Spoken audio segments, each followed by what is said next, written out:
যদি কখনো দেখেন আপনার পাওয়ার একটু বিলম্ব হচ্ছে, তার মানে আল্লাহ আপনার জন্য হয়তো বিশেষ কিছু রেখেছেন, যেটা অন্যরা দেখলে চোখ কপালে উঠে যাবে। হয়তো এরকম কিছু আপনার রব আপনার জন্য রেখেছেন। ওনার ভান্ডারে কমতি নেই তো? যদি আমাদের রবের ভান্ডারে কমতি থাকতো, শর্ট থাকতো, তাইলে না পাওয়া না পাওয়ার একটা টেনশন আমাদের হতো। তিনি তো গনি, তিনি তো খালিক, তিনি তো মালিক, তিনি তো রাজ্জাক, তিনি তো গফফার, তিনি তো করিম। ওনার ভান্ডারে তো কোনো কমতি নাই। ইন্নাল্লাহ আলা কুল্লি শাইইন কাদির। যদি পেতে লেট হয়, অধৈর্য নয়, অস্থির নয়, মুস্কি হাসি মুখে রেখে বসে থাকবেন।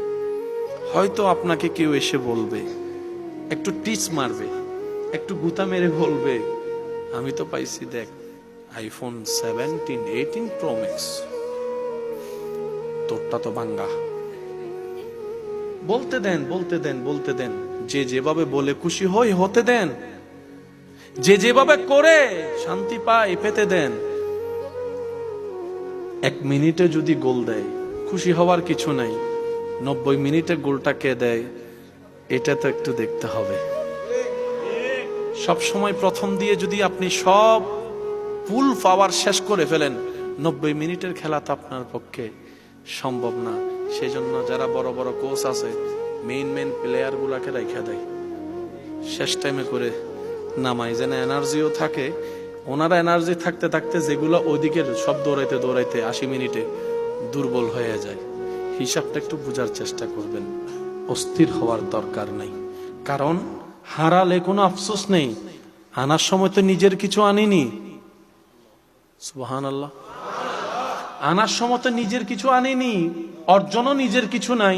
চোখটাও রবের দেওয়া, শোনার কান রবের দেওয়া, চলার পা রবের দেওয়া, ব্রেনটা রবের দেওয়া, নিঃশ্বাসটা রবের দেওয়া, প্রত্যেকটা রিজিক তো রবের দেওয়া। আমার বলতেই তো কিছুই নাই, যাই কিছু পেয়েছি সব তো রব দান করেছে।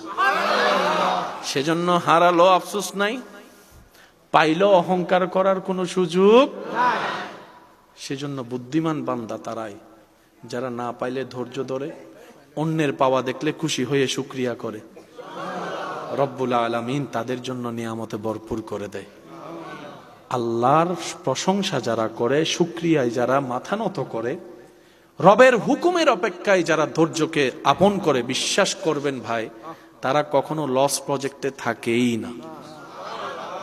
যদি হয় আইফোন পাওয়া নিয়ে, হয়তো আপনি নির্দিষ্ট করে ফেললেন আইফোনটা পেলেই সফল, কিন্তু রবের প্ল্যানিং এটা নয়। রবের প্ল্যানিং এটা নয়।